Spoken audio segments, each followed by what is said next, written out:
what you see way up in the sky. Making circles in the morning sun, flying high in the sky till the day is done. I can't break away. Like a child in his fantasy, punching holes in the walls of reality. All my life I wanted to fly, but I don't have the wings, and I wonder why. I can't Break away.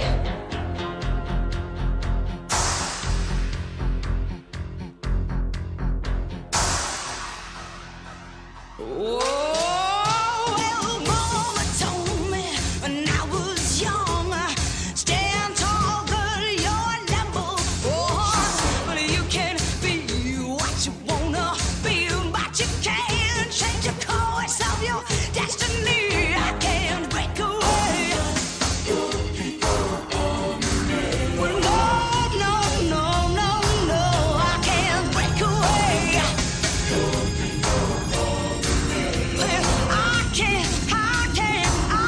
can't break away. Well, no, I can't break away. Ooh, I can't break away.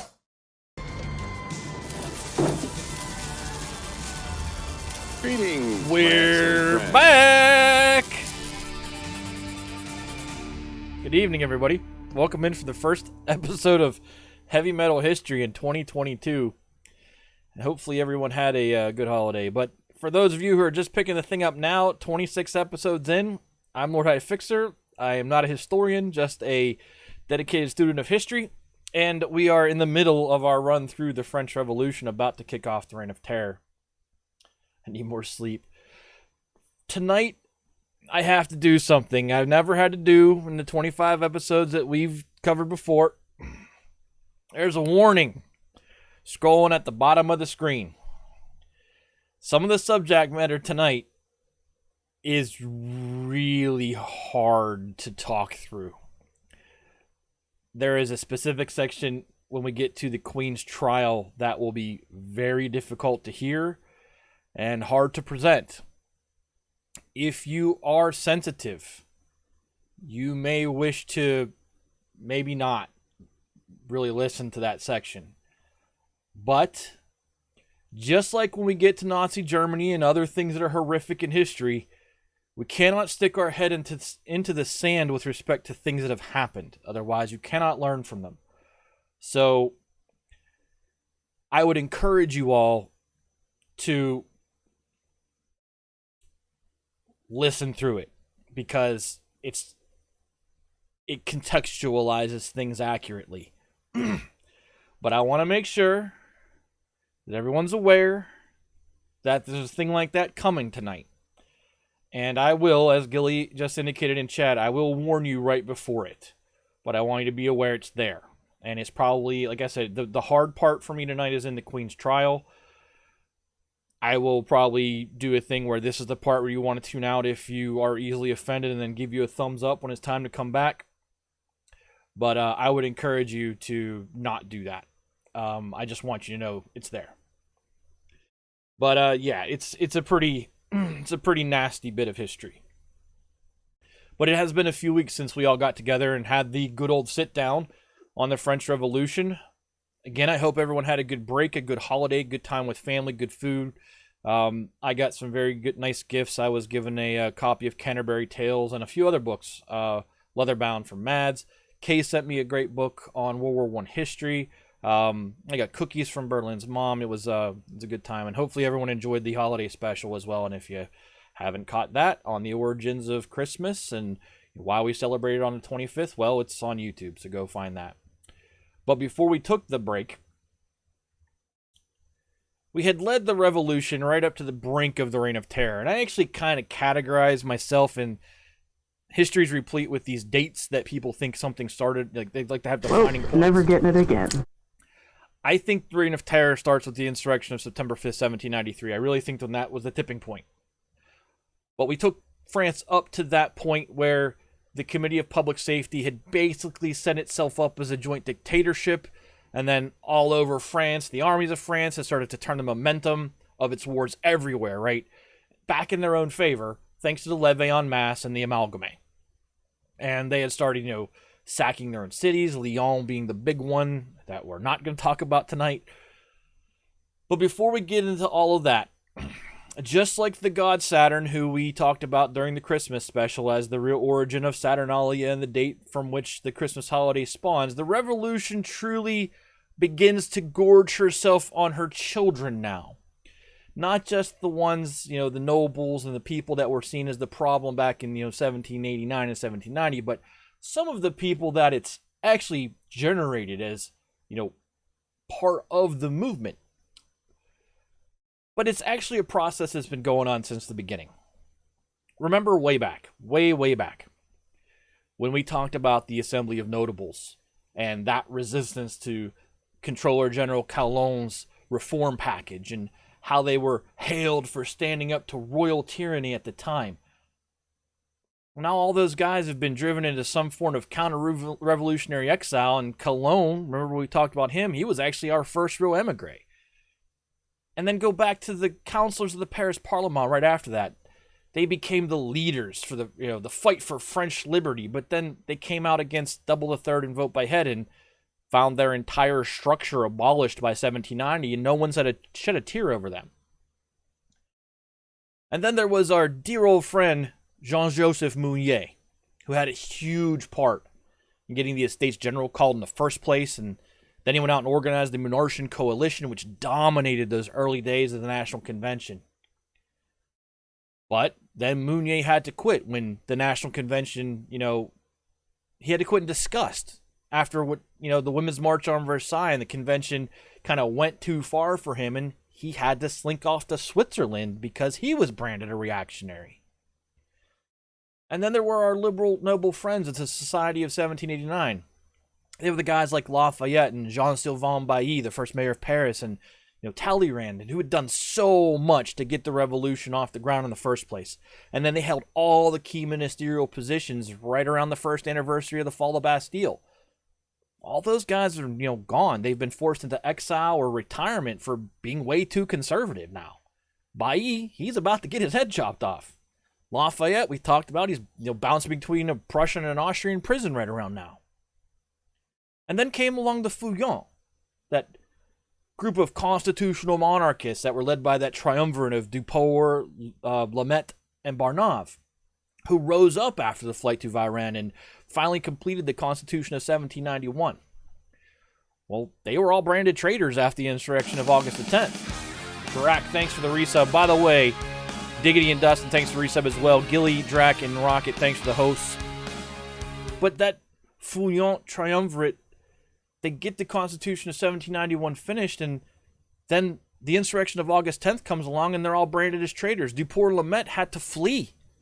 Barnave is actually currently sitting in a jail cell in our narrative timeline, about to get his head chopped off.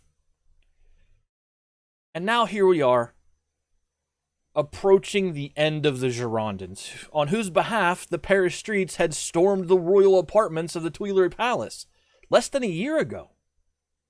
And a year later, those same streets are now demanding the Girondins be purged, not just from the convention, but from France. For many orators, grand speakers of the time, who were predicting a plunge into despotism, it did not derive from some cynical pessimism, some sense that just bad things were going to happen, but more from a look back at this retrospective. Taking a look at the history of the revolution thus far, and what it had done to its champions of the day, who weren't champions anymore. So when we last left Paris, the insurrection of September the 5th had directly led to the final pieces of the Reign of Terror being put into place, most especially the law of suspects, which opened the door basically for anyone to denounce anyone else for any reason, as, not a true supporter of the revolution. Before the law of suspects was passed, there were about 1,500 people locked up in various prisons of the Parisian capital city. By December, which we're not going to get to tonight, by December 1793, that number will shoot up to around 4,500, so it's going to triple. And this is a pattern that's going to repeat itself all across France. And soon enough, somewhere in the ballpark of 500,000 people will find themselves in custody under the law of suspects. Those numbers should convey something to you right away, which you should bear in mind with respect to the chilling efficiency of the guillotine. The Reign of Terror only has about 16,000 official victims. And those we talked about previously killed in Paris only number about 2,600. So as much as being arrested by the revolutionary authorities might feel like an immediate death sentence, most people who were arrested were either acquitted. Yes, I said 500,000, Gilly, because it's all across France and not Paris in that context. So to repeat that section if I was unclear. Right around the time the law of suspects gets passed, which is around September 1793, there are about 1,500 people in Paris prisons. By December 1793, that number in Paris shoots up to about 4,500. Around the same time and throughout the course of this, all across France, that pattern repeats. And so all across France, just like in Paris, the total of all that prison ballooning becomes around 500,000 total French people. Yeah, so it's a crazy inflation. But like I said, being arrested by the revolutionary authorities and facing the tribunal as something down the road for you might have felt like it was going to be a death sentence. Oh, no worries, Gilly. But most of the people who were arrested were actually acquitted, or they languished in custody long enough to survive until what is known as the Thermidorian reaction, which brings about the end of the terror. There's a thing down there called the Thermidorian reaction, and I'm going to pop that in chat so you guys know how to spell it, because it's not spelled how it sounds, because it's French. That's how you spell it. We're going to get into why it's called the Thermidorian reaction next week.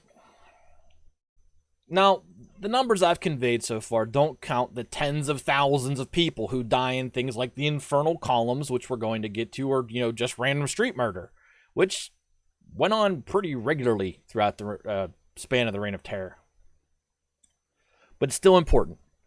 Compared to horrific 20th century political slaughters like Stalinist Russia, Nazi Germany, the Cambodian killing fields, this consumed millions of people. The Reign of Terror, in the light of that, looks relatively humane, which should tell you, one, how terrible those more modern events are, because as we go through this, the Reign of Terror is really not humane. Now, despite the relatively low conversion of arrests to executions, things were definitely getting more vigorous and streamlined when terror became the order of the day, which was the demand of the streets. We talked about that in episode 1.25, where terror had to be the answer. Prior to the insurrection of September 5th, the Revolutionary Tribunal in Paris actually operated with a degree of objectivity. And that's, who you got put in front of if you were deemed suspect according to the laws prior to the law of suspect, that you were a counter-revolutionary or a closet royalist, or you were actively working against, the central government. But those trials were still pretty fair in comparison to what's coming. For most of 1793, and I would say probably right up until the law of suspects gets passed, and then something else worse is going to happen we're going to talk about tonight, the trials were, for the most part, not show trials. You could get a lawyer. You could even offer a defense, and if that defense was plausible, you could be acquitted. Everyone up until September 1793 kind of took a little bit of pride in the idea that they were only killing the real enemies of France. Now, what's a real enemy of France is another question, but there was some semblance of law and the order of law still present in all of those proceedings. But since we've been talking a lot about in past episodes the routine executions of all of those generals, you may have thought the tribunal had already revved up to its, peak level of rational bloodlust. But between March and September 1793, only 66 people total were guillotined. It just so happens that the generals we've talked about in previous episodes were just kind of in a special class, to their own detriment. To maintain the legitimacy of the revolutionary government, it was essential that the failures of the French army in the field be pinned on treasonous or deliberately negligent officers. It was politically impossible to say, our troops aren't really that good, because everyone was irrevocably committed to the propaganda that the sans-culotte citizen soldier was just made of superior moral and military fiber. I wonder if it wasn't also attempts to appease the reps on mission who condemned them. Maybe, but the reps on mission were not, as far as the summer goes for sure, not really members of the Committee of Public Safety. So, I don't think it's really that. I think it's the reasons I'm going to outline. You can't say the troops are bad, right? Because everyone's committed to this political ideology that our troops are free troops. They're serving in their own best interest for the revolution, as opposed to those conscript private armies of the other powers of Europe who are seeking to oppress their people and, reshackle us. It's a powerful message. Yes, I'm excited about the guillotine.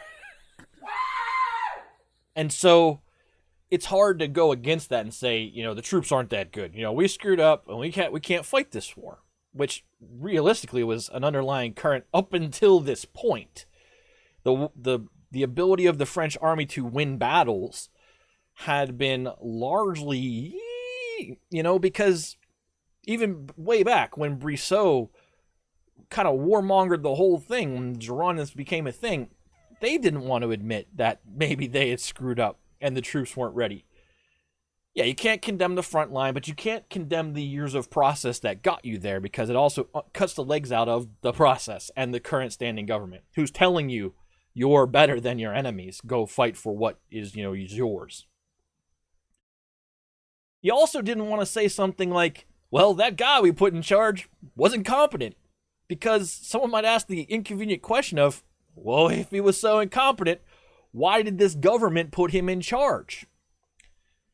You can't just say, well, yeah, Dumouriez, that was our bad, because then how many more bads you got in there? How many of those other generals are really not the general that should be out there leading it if this government can't pick correctly the individual field commanders for this army of citizen soldiers who are obviously so better than their opponents? So it was just better to say that the general in charge intentionally deceived the government and in turn the people by committing treason and conspiracy with the enemy, and they were just now being, killed for their betrayal of the nation. It was just easier. So yeah, if you were a failed general, the tribunal was absolutely going to smear your good name and chop off your head. But aside from those guys, you actually had a decent shot of surviving if you were denounced, over the spring and summer of 1793. Yeah, when everyone else is incompetent, you're the incompetent one. It's scapegoating is all it is. It's scapegoating because the people who were really making the decisions didn't want to be held accountable, because it could undercut the foundation of everything they were working on and their power base. It was just easier to point a finger at the general.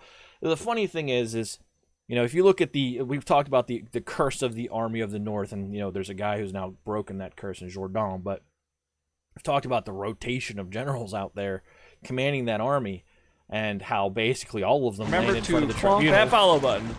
How all of them land in front of the tribunal unless they, ran for it.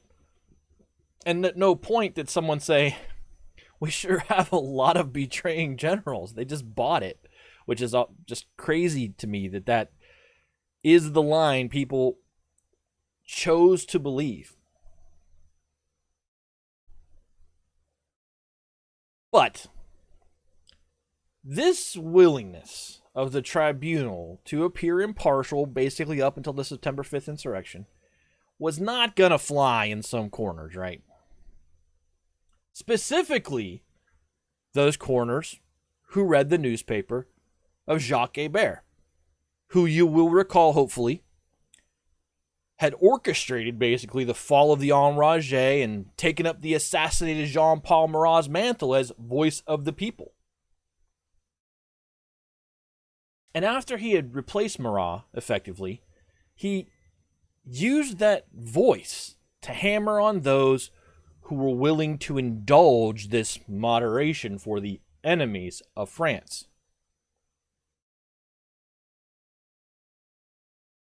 In fact, both of these words were turned into political epithets. And not too long after the insurrection of September the 5th, it would be a crime all on its own in France to be an indulgent or to be a moderate.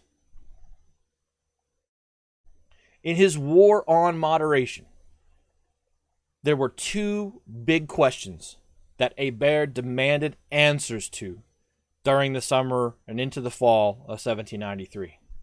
First, why does Queen Marie Antoinette still live when we know she conspired with the Austrians to destroy us? It's a valid question. There's absolutely proof that she did that. Why do the Girondins yet live when we know that they were the architects of the Federalist uprising? Now that one's maybe not the architects of it, but it's easy to make the case that they had something to do with it. The pounding rhetoric of Hébert was in fact one of the reasons that Georges Danton and his circle were bounced from the Committee of Public Safety, since Danton advocated the soon-to-be criminal concept of moderation, along with keeping the Queen alive, because Danton wanted to use her as a political bargaining chip when it came time to write a treaty. Pretty wise, actually. I mean, the Austrians, even if they really didn't care about her, couldn't just abandon her. In the geopolitical landscape of Europe, they had to do something to get a family member back, right? Danton knew that, wanted to keep her alive for the sake of she's a bargaining chip, but that was seen as moderate. And so because of that moderation, and he was the guy who had moved into this position of deal maker and compromise broker, and none of that was going to fly with Hébert and some of the people who were seeing the ideas of indulgency of other people's ways of approaching things and moderate thinking as bad. No way! Now, you will also hopefully recall that after being tossed out of the National Convention, the proscribed Girondins, and this is the insurrection of June the 2nd, when they were just pulled out, which is what spurred a lot of the Federalist uprising, you'll hopefully remember that they had been placed under kind of a loose house arrest, right? As if kind of the authorities were maybe a little sheepish about what they were doing after the insurrection of August the 2nd. Like, yeah, we got to pull these guys out of the National Convention because the streets are going to kill us if we don't, but we're not going to throw them in jail, right? But then individual Girondins started to slip out of Paris, largely north to Normandy, and the authorities had to tighten up their grip. So, though Jérôme Pétion, who's bottom right guy for you, and a few others did manage to kind of walk out their front doors and escape, the remaining Girondins who tried to make good on their escape, including Jacques-Pierre Brissot, were tracked down and reapprehended and not placed back in their houses. So after the insurrection of September 5th, the authorities prepared to prosecute the Girondins they had, which was most of them, as a group. And in anticipation of their trial, they were moved to what is called the Conciergerie, which had a nickname around town. And its nickname was the Antechamber of Death, meaning like the green room of death. You go into this room, and then the next room you go into after that, you're dead. On October 3rd, 1793, the Committee of General Security began presenting their formal indictments to bring them to trial before the Revolutionary Tribunal. And though the trial of the Girondins, which we're going to cover at the end of the show tonight, was meant to be a preordained public demonstration of their collective guilt, and this is the important part for setting up the terror, the rules and procedures of the tribunal were still set up to function as if an actual trial was going to take place. And the Girondins, these guys had all been representatives in, the legislative body of France. They were razor-sharp lawyers and very, very good public speakers. So, as charges and accusations were brought against them during the initial, days and weeks of their trial, they were pretty able to just deftly parry away every prosecutorial thrust. In a big way, it is the eloquence and persuasiveness of the Girondins which induced the Committee of Public Safety to step in and say, no more of this objective rule of law nonsense for the tribunal. We know who's guilty. From here on out, we're just going to bring the accused forward, announce the verdict, next case, and we'll get to how they do that. It would be until after the Thermidorian reaction that the accused would once again have an opportunity to defend themselves or even have access to a lawyer. But we're going to cover the trial in two parts here. I'm going to kind of cover the trial and then the outcome later. The prosecution went after the Girondins from a few different angles, and all those angles stalled out as the defendants started refuting all of the charges being presented. But the biggest quagmire for the prosecution turned out to be proving that the Girondins were an organized faction at all. Now remember, the idea of organized political parties was kind of a new thing, right? The Jacobins had done it, the Menartians had done it, the Feuillants had done it, but what is a party? What is a group? What determines legally the body that is a political party? These were still the days when party and faction were considered subversive and anti-democratic, and when we first talked about the Girondins and the Mountain, I mentioned that they were kind of convenient labels for people who tended to operate together more than anything. They were good ways for you to kind of think of them as a group. And some of them met after hours. We talked about the Girondins meeting in salons, and the Mountain is a subunit of the Jacobins, and they still met in the Jacobin Club, but they didn't all think the same way. It's evidenced by Danton and Robespierre. So once you start trying to prove, like in a court of law, that the Girondins are a close-knit party working towards a joint shared goal, it actually starts to fall apart, as the prosecutors of the Girondins found out. Because one by one, the Girondins stood up and declared that while they may be friends with their fellow accused, they did this when other Girondins did that, which in turn demonstrates that they're not in some sort of lockstep cabal of a party working towards some unified shared ends. Then the next guy would get up, make his own version of the same case, citing where votes had been different from other members of the accused to further illustrate that it was pretty impossible to accuse them of groupthink conspiracy as something called a party.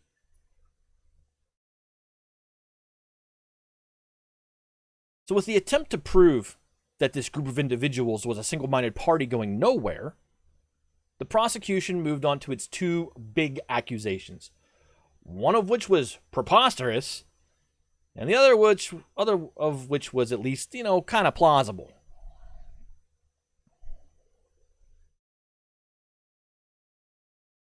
The preposterous claim was that the Girondins had been closet royalists all along, and that they had spent all that time pushing for that war, because remember, Girondin equals warmonger, they had spent all that time pushing for that war with Austria because they secretly wanted France to lose the war. Go back in time. Think about all the episodes about Brissot standing up in the legislative legislative assembly and making the case for war, and everyone else going, "What? Yeah, you can't really accuse them of that. It was, of course, insane." Yeah, the secret round of negotiations with the king that the Girondins had right before the insurrection of August the 10th, you'll remember, they didn't look good. But accusing the Girondins of being crypto-royalists was nuts. Most of them were early and very honest Republicans. The idea that the war with Austria was about getting France into a war it could not win is completely insane. Brissot, from the perspective that Brissot had been entirely blind to the weaknesses of the French army. He was being handed reports on the weaknesses of the French army. He wasn't blind to it. So that's why saying that getting into this war could not have been about his desire to exploit that weakness he knew about on behalf of a king who Brissot had a real vendetta against. Because you'll remember, Louis XVI had been responsible for tossing Brissot in the Bastille for some of the stuff he had written. Yeah, he was certainly a... J. Mitch! Welcome in, Raiders, and my good friend J. Mitch. We'll pick that thread up in a second here, Gilly. Thank you for the follow, Elizabeth Plays. This is Fixer's Heavy Metal History, and we are in the middle of episode 1.26, which is the beginning of the Reign of Terror. We're covering the summer and into the fall of 1793 in France, and right now we're talking about the attempt of the French Revolutionary Tribunal to put a group of individuals known as the Girondins on trial. We're covering the preposterous accusation that they made, and we're about to get into the more plausible one. But welcome in, Raiders. Blaze, welcome in. Those of you that like history, my name is Lord High Fixer. I like to use Twitch to educate, which is why we cover space launches and history on this channel every Saturday, along with playing some video games. When we donate all the money we raise from subs and bits and stream loose cards to disabled American veterans. So if that sounds like your kind of thing, this is the place for you. But like we were talking about, the Girondins are put on trial by the Revolutionary Tribunal. The Committee of General Security brings forth the indictments, and they try to prove that the Girondins are a unified faction, which kind of falls apart. Excellent! But then they try to say that the Girondins actually took France to war against Austria because they wanted France to lose, which you've just said again is ridiculous, because the Girondins were warmongering because they felt the best thing for the nation was to go out and win a quick war, and that the people that they were accusing, especially Jacques-Pierre Brissot, who you'll see a picture of dead center on the list of 9 guys over on the right, well, 1 girl and not 8 guys, he was actually really personally angry at the monarchy of France. He would not have tanked the war to prop up the king. He hated Louis XVI. Louis XVI had thrown Jacques-Pierre Brissot into prison in the Bastille before it fell, because Jacques-Pierre Brissot maybe wrote a pornographic pamphlet about his wife or something. I don't know. But I don't even know what you just wrote. What'd you just write? Hey, thank you very much. We'll fix that. But the other charge against the Girondins, which was more believable, was that the Girondins had orchestrated the Federalist insurrection. And for those of you that have just come in, the Federalist insurrection was cities all around France in the spring and summer of 1793 standing up to the central government saying, no, no, no, we're not going to allow you to do what you're trying to do because you're hurting us. Now, the charge is more believable because you could make the case that the Girondins had kind of tried to orchestrate what becomes the Federalist insurrection to try to intentionally divide the Republic from itself. Is there copies of that pamphlet? I'm sure there is, Dustin. You can go look for it. I don't even know what it's called. So, before we get into it, this is where the prosecutors just should have focused, right? This is the real accusation that has legs to it. They should not have gotten bogged down in who's a Girondin and what's a Girondin and are they all working together. They should have just stuck to the record of what these guys voted in favor of, what they supported as a group, because this one is a thing that looks pretty bad. The Girondins were on the record asking for armed peasants from the departments to come occupy Paris. They had made threats about literally wiping the capital off the map should things continue to go where they were going. They basically said, hey, the revolution continues to be as insane as it has been. Paris will be a smoldering ruin that no one will remember. They said these things out loud. They supported them on the record with signatures. These are the things that the Revolutionary Tribunal should have been going, that smells like treason. Because maybe it is. A few of them who had escaped up to Normandy after the purge of the Girondins during the insurrection of June the 2nd actually put themselves at the head of armed Federalist armies and declared themselves against the National Convention, which was the ruling governmental body in Paris. If the prosecution had focused on this one line of attack, this trial probably resolves itself in a much neater package. Instead, by introducing the other charges, the prosecution presented the Girondins with the opportunity to make incredulous and entirely persuasive denials. By the middle of October, you'll remember that the indictments were presented in early October. By the middle, the trial was dragging on, and nailing down that irrefutable conceived conviction, which was the whole point of the trial, was looking a little dicey for the Revolutionary Tribunal prosecutors. So just as the trial of the Girondins was getting going, the Committee of Public Safety, which is that joint dictatorship committee that's kind of taking control within the National Convention, they made another move in the direction of wholesale abandonment of the rule of law. On October 10th, a motion was passed through the convention permanently suspending the Constitution of 1792. Was it 1792? Yeah, 1793. Yeah, because it came out in 1793. That thing that Saint-Just had written, it was really crazy good. It was a really good constitution to run a country by. It was revolutionary in its own way for the things it was going to grant to the people and the way it was structured.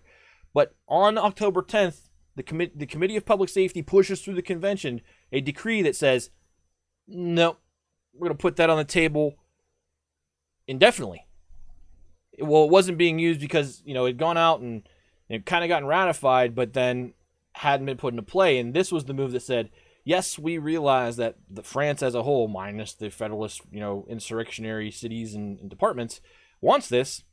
We can't do it because how scary would that be? The government of France has to be, quote, revolutionary until peace, end quote, however long that took, and whatever peace meant.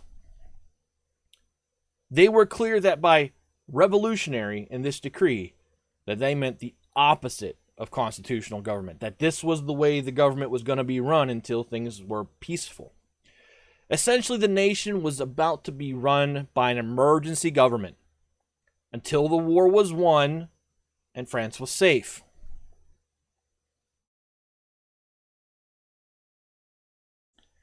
And then the Committee of Public Safety was further led to believe that their emergency powers couldn't be abandoned. And we're going to talk about that when we come back. Yeah, you're not wrong. That's how fiats work. That's how despotism and juntas work, Rocket. That could be forever. But another way that the Committee of Public Safety was kind of led to believe that they just couldn't abandon their emergency, almost universally supreme powers was going to be presented to them about the same time. And it's going to be presented to them by one of Danton's former circle of friends. And one of those guys that said Danton is going to not really like the idea that this guy was his friend like 15 episodes ago. And that's coming back to the front now. And we're going to talk about that when we get back. Jamish, thank you for the raid. Thank you for those of you who hung out and stuck with it. More heavy metal history after the break. Enjoy the music that's coming up. It is done by our good friend CF Live and Max Music, and our intro music as well, done by CF Live and our good friend Mr. Land Diggity. So check that out. I'll be right back after I refresh my speaking voice, and we'll get to what that thing was and who presented it.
Welcome back. Hopefully you stretched your legs, got a drink, went to the bathroom, all the stuff you're supposed to do during those BRBs. It's always interesting when a raid comes in from a raid in a group in an audience I know. It doesn't normally, as a whole, as a collective, watch history. And I kind of have to scramble off script for a minute to go, okay, what were we talking about? And how can I contextualize this very specific thing in history we're speaking to for a group who doesn't have the context? And if I missed something in there, if you want further clarification, ask.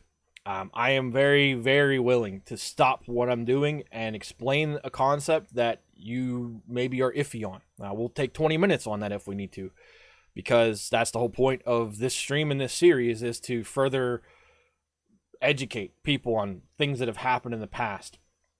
So welcome in again, Raiders, and those of you who have hung out, I appreciate it. And again, ask, say something, we'll answer it, because everyone who's in here regularly is enthralled by the subject at this point. We're 26 2.5-hour episodes into this, so on that note, tonight's episode will likely be a little shorter than usual, just because I had to take it to a certain point, and then I actually have to take a sidetrack because I need to explain something else to make the next 20 episodes make sense. Originally, the French Revolution was like, yeah, I can do that 15 episodes. We're about just past the halfway point at 26. But J-Mitch, as always, I appreciate you guys. You know, you're bringing in your community to my community and the outlaw community. And again, there's a scroll going across the bottom. For those of you that missed it at the start of the show, there is a specific section of tonight that is offensive to those with sensibilities, but it has to be spoken through. It has to be spoken through. It has to be spoken about, because just like the Holocaust and things that have been horrible in our past, if you don't address the facts of the matter, you don't fully understand what was going on, and you're destined to repeat those same mistakes. So I'll let you know when we get there. If you might not be your jam, I will give you a thumbs up afterwards, and you can come back to the show at that point. It is going to be difficult for me to speak through, but that's why that scroll is there tonight. Remember to clonk that follow button. The trial of the Girondins was stuck in limbo.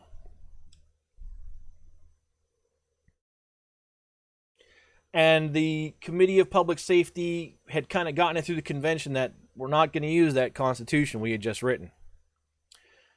And then they were going to be further led to believe that their emergency powers could not be abandoned when Fabre d'Eglantine approached Robespierre and Saint-Just and requested an audience with them and members of the Committee of General Security. And you'll remember maybe d'Eglantine. We haven't talked about him since like the fall of the Bastille time frame. He was in that circle of old Cordelier Club founders and an intimate of Desmoulins, who's the guy who stood up on the table at the Bastille, or at the Palais Royal right before the Bastille, and of Danton.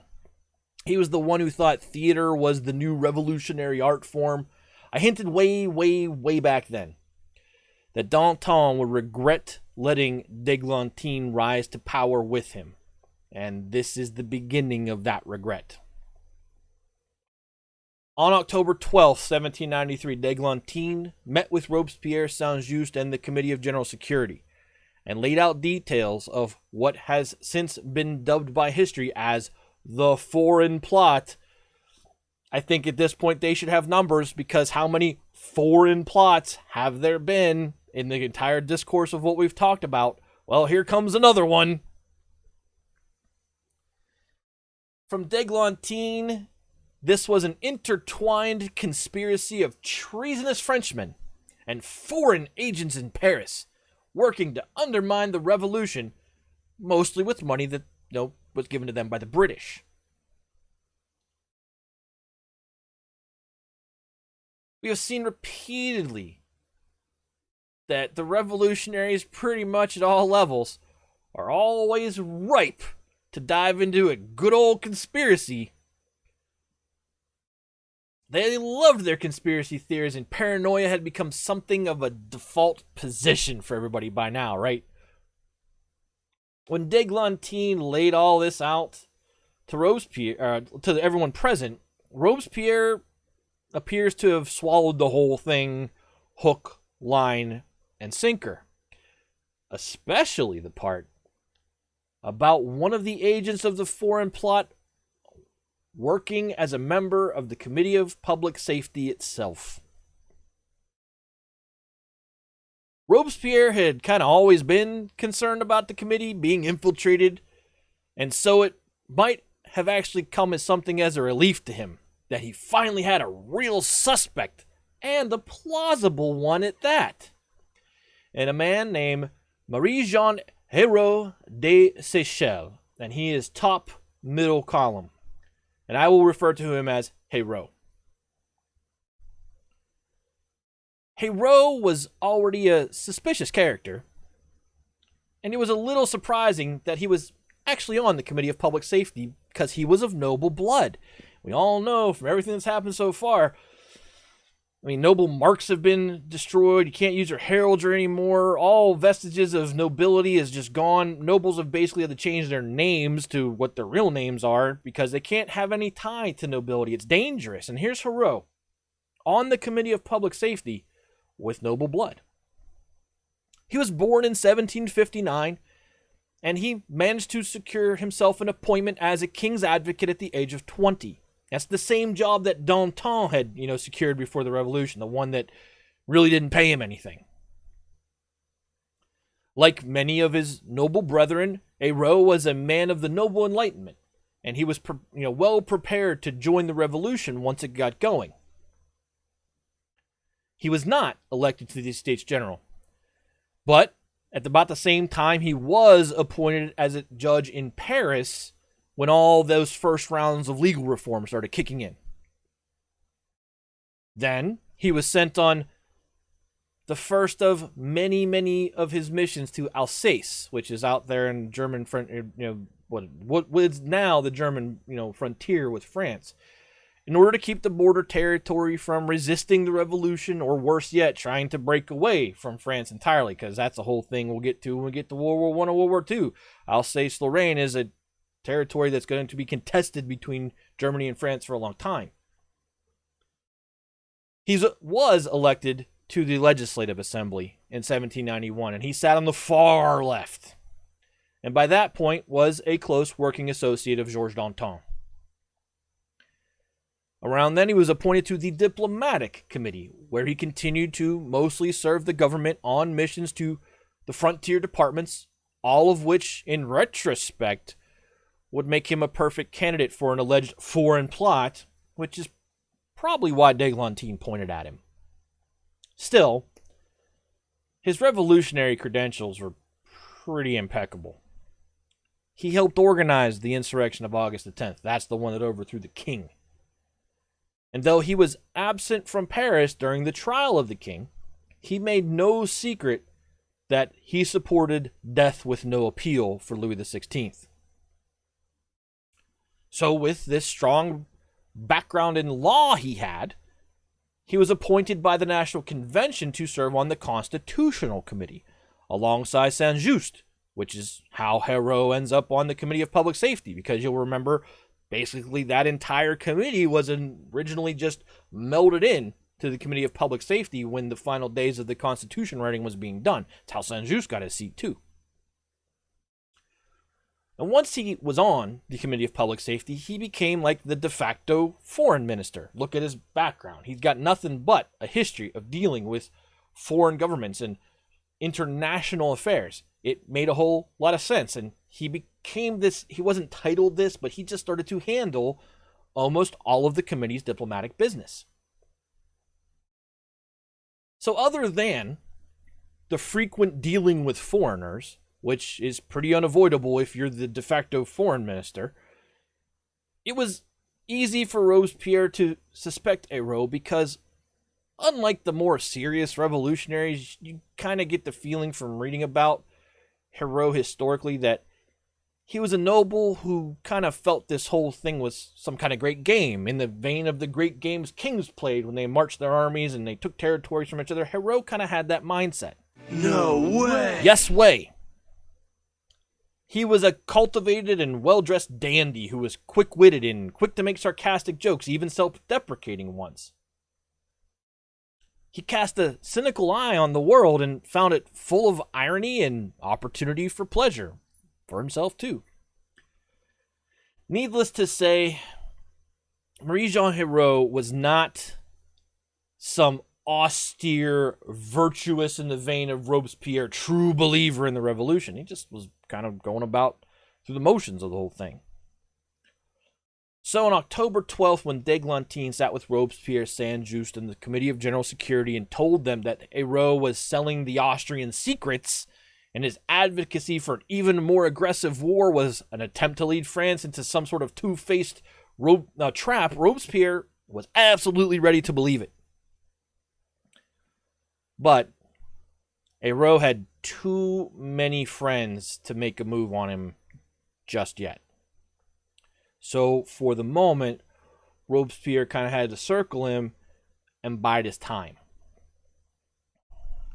But in addition to giving Robespierre an inner circle member of the Committee of Public Safety to keep an eye on, what d'Églantine's foreign plot did was really start to help Robespierre narrow the definition of what was politically acceptable behavior. Maximilien Robespierre is going to dominate and is already in that stage of dominating the Committee of Public Safety. And he is going to define for France, but Paris more specifically, but France as a whole, what is okay and not okay in terms of political activity. Those too far to the left or right were obviously, from Robespierre's perspective, just working with the enemies of France to destroy or discredit the revolution. So Robespierre began to formulate this kind of guiding rubric, a statement of purpose, which classified some men as what he deemed cis revolutionary, which fell unacceptably short of revolutionary perfection. The most prominent among them that you would know being the Girondins. He then classified other men as ultra-revolutionary, like Jacques Hébert, who went unacceptably too far past perfection. The ultras were likely in the pay of foreign enemies, and the tactics they adopted along with the programs they advocated were clearly meant to do nothing but bring the revolution into disrepute and fatally weaken its legitimacy from Robespierre's perspective. So what's the thing in the middle that you're either falling short of or going too far beyond? Well, effectively, it's the man in the mirror. It's Robespierre himself. He considered himself to be the standard by which all revolutionaries would be measured and judged. And that is why it's about to get very bad for pretty much everybody else. But before we move past this, you have to know that d'Eglantine's foreign plot was completely made up. It was a fiction, conjured out of thin air by d'Eglantine. But why? Well, I'm going to get to that a couple episodes from now. We're going to dive into what d'Eglantine's up to. But the short answer is, he's just pretty corrupt. He, from the start, and his associations with Danton, he had basically been using the levers of revolutionary government and power to extort money from basically anyone he could strong arm. And d'Eglantine realized that all his shenanigans were about to come out into the open. So, he concocted an elaborate story which conveniently implicated all his enemies.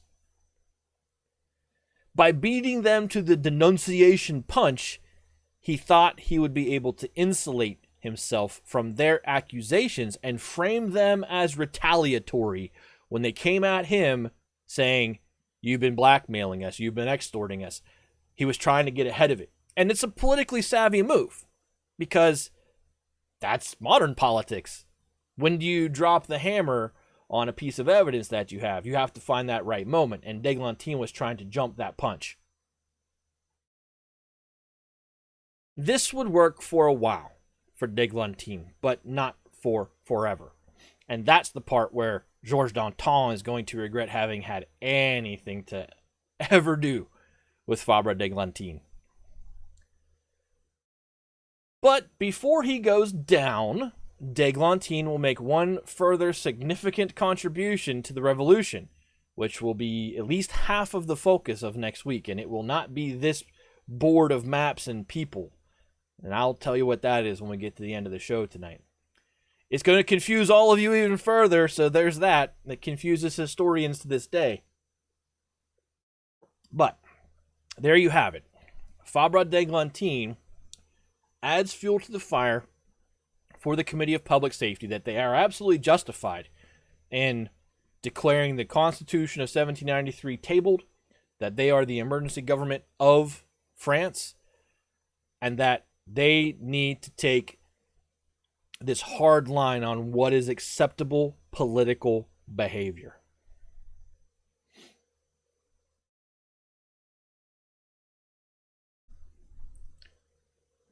I don't think he knew.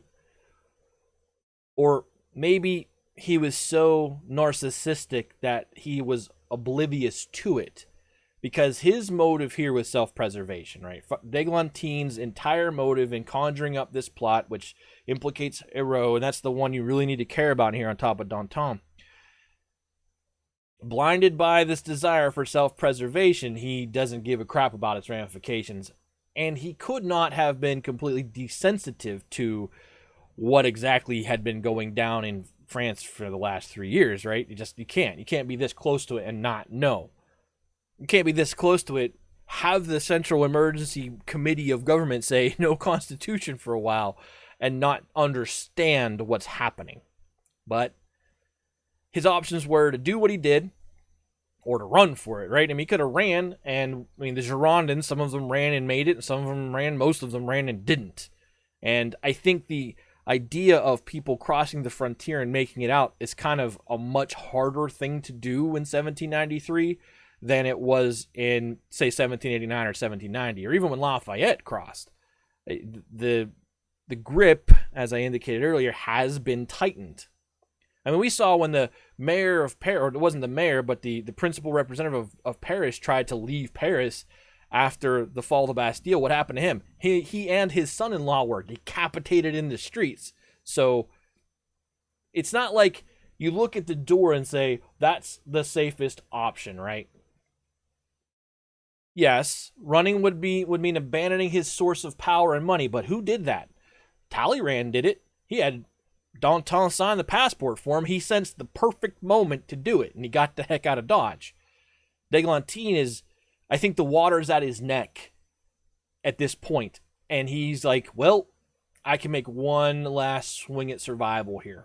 It's been a good run for the past couple of years, but I think he realized he bit off way more than he could chew, and this was his best bet.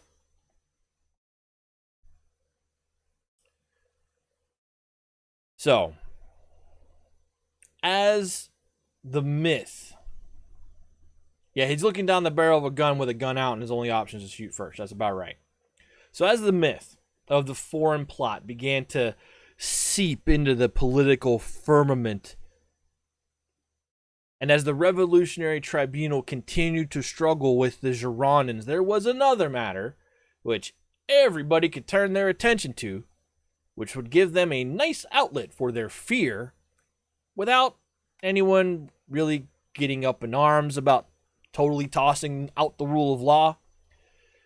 It was time to bring Queen Marie Antoinette, now dubbed the Widow Capet, just as her husband had been called Louis Capet, because that's the Capetian dynasty is where the Bourbons derive from. It was time to bring her to justice.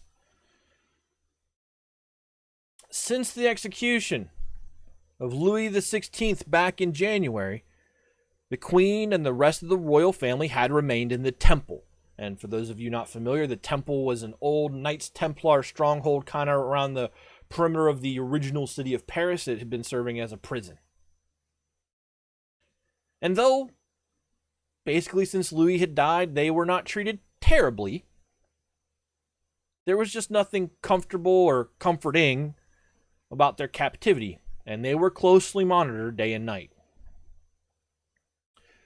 But if the Queen was hoping to make it through all of this in one piece, she did very little to earn the empathy of her captors, as she pointedly treated her 8-year-old son, the Dauphin, as if he were now King Louis XVII. She did things like insisting King Louis XVII, the 8-year-old boy in jail here, be served first at meals. She made a point, under the eye and ears of her observers, of teaching him his place in the great royal hierarchy. Now, the one thing I think every revolutionary who's got any chance of surviving can agree upon is that the monarchy's bad, right? Royalism is dead at this point in France. And there she is, sitting in the Temple with her aristocratic, noble, royal nose up, teaching her son he is king. And that could not have made anybody happy surrounding the fact that she was captured there, basically tutoring the next king to be king.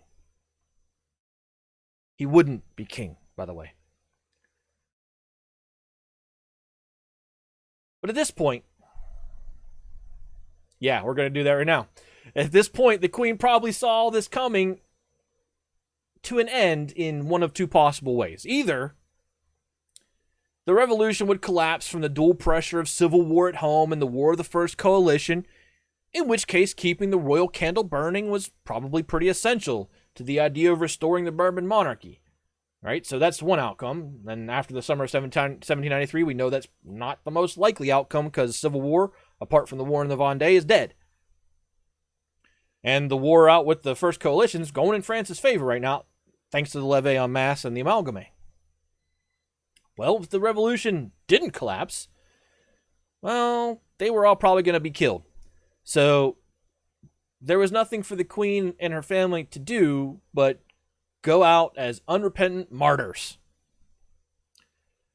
But this posture did her son no favor. So rewind back to July. And on the night of July 3rd, Louis XVII, because that's the best way I can refer to him, and it will make sense to a later point, like many episodes from now, Louis XVII was removed from his mother's care and handed to a semi-literate cobbler, and that cobbler was ordered to raise the boy a proper Republican. So, first shocking thing, they basically take a kid from his mom. It's pretty heinous. Regardless of what she was teaching him, it's pretty heinous. About a week after the Queen had her son taken is about the time Danton got the boot from the Committee of Public Safety, and it was at that point that conditions for her got considerably worse. Remember, Danton was the big advocate for her being kept alive for the sake of being a political bargaining chip when time to negotiate a peace with the belligerents in the War of the First Coalition. That moment was going to happen. And having her in, on the shelf as, hey, we can march her out, and what are you going to give us, was sensible. But once Danton was off the Committee of Public Safety, it got really bad for the Queen. On August the 1st, she was roused in the middle of the night in the temple and moved down to the conciergerie, the antechamber of death, as we called it earlier, which was the way many on the street referred to it. And there she was watched over day and night in a tiny cell that provided her with absolutely zero privacy. And over the next few months, her health began to understandably deteriorate. Meanwhile, out in the street, Jacques Hébert continues to beat the drum to have her killed, calling her the Austrian she-wolf. And that is actually a throwback to a French princess who then married into the English monarchy, who basically killed a lot of people. Go back to the time of the Templars in the 14th century if you want to learn about her. Just type French, the she-wolf of France. That's where this comes from for Jacques Hébert. He's making a looped back reference to a prior thing in France that everyone kind of understands. He called her the Austrian she-wolf and the arch tigress. It is a song. She-Wolf is a song by Megadeth. Thank you very much for giving me a heavy metal hook. There it is. And it's a great song. Go listen to it. The mother of all that is evil. That's how it starts. Dave Mustaine can't sing. But he called her the Austrian she-wolf. Hébert called her the Austrian she-wolf and the arch-tigress, who had been at the heart of every bad thing which had befallen France since she showed up as an awkward teenage girl back in 1770. In many ways, Hébert turned her into like the woman of blood. Remember we talked about Marat being cast as the man of blood? Hébert was casting her as the woman of blood. Though it was never specifically phrased that way by him, that was the sentiment he was trying to convey. Essentially, Hébert meant that she needed to die for France to be purified. So once the insurrection of September 5th came along, a month or so after, 2 months after Danton had gone and she'd been moved to conciergerie, it really was only a question about how long it would be until the Queen got executed. They finally called her to the Revolutionary Tribunal on October 14th. So it's running in parallel with the Girondins. And she was not even given the appearance of a real trial. She was not afforded, the superficial trappings that convention had granted her husband, like a lawyer. Not for the queen. No lawyer for the queen. But what's really interesting about the queen's trial, when you go back and read about it, and then you compare it to the trial of the king, is that a lot of the stuff they accused her of were things they had already convicted her husband of. So if you'll dial back the Wayback Machine to the Women's March, to the fall of the Bastille, remember the scandal with the Flanders Regiment, which was one of the big catalyzing things that caused the fall of the Bastille? That ensuing welcome party for them at Versailles, which resulted in the cockade being trampled? They'd already pinned that. They've already pinned that on Louis. But now this prosecution story was, it was really the queen who was behind it. Remember how Louis vetoed that anti-clerical law, in his own hand, which he was convicted of, even though his defense was, it's a constitutional right I have, right? Well, yeah, they laid all that at the queen's feet too. They presented Louis as a dupe at the mercy of his puppet master wife, who was in turn the ultimate architect of it. They also accused her of plotting to kill the Duc d'Orléans, which is a bit rich, considering that Orléans is sitting in a cell of his own in the conciergerie at the moment of the Queen's trial, and he'll be executed about 3 weeks from now. So 3 weeks after October, middle of October. Duc d'Orléans.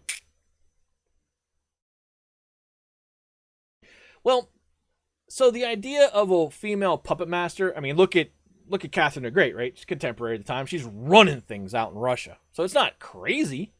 It's not insane. And there have been plenty of strong female leaders who couldn't lead directly, who have for sure led through their husbands. So it's not out there in impossible land. But it's like the idea that she was being tried for something that the National Convention had proved was done by her husband is kind of funny to me. Roland's another. Madame Roland puppet mastering her husband into roles in ministerial government in this. Remember to clonk that follow button. Example. But again, most of the charges against her were just kind of run-of-the-mill character assassination type stuff. Oh, for sure. So before I get into that, for sure she did that, right? So remember way back when the Estates General, then National Assembly, had kind of met in that royal session, and Louis went off the script and reversed what everyone thought he was going to do in that July session. That was for sure Queen Marie Antoinette and his brother in his ear. So there's some truth to the idea that she did have some strings on him. But to the degree that's being presented in her trial, maybe not. Regardless, it's a show trial, right? It's just interesting to me that the idea of a decided conviction is supposed to be one of those sacrosanct things in law. You can't try someone once the first person's been convicted, nor can you try someone twice for the same crime once found innocent. The idea that they don't care about that they're just going through all this stuff that they convicted Louis of and then saying, yeah, really, it was the Queen in order to trump up a case. That's the part that's really the total willingness of all these lawyers they're at the point now where expediency is what they care about, where the rule of law is not what they care about. Yeah, there's no semblance of justice at all. But again, I digress. Most of the charges that they brought against her were just run-of-the-mill character assassination type stuff to prove that the Queen didn't need to die because, for what she had done, as so much as for who she was. But before you start feeling too sorry for her, as with her husband, some of the charges were way off base, and some of them were right on the money.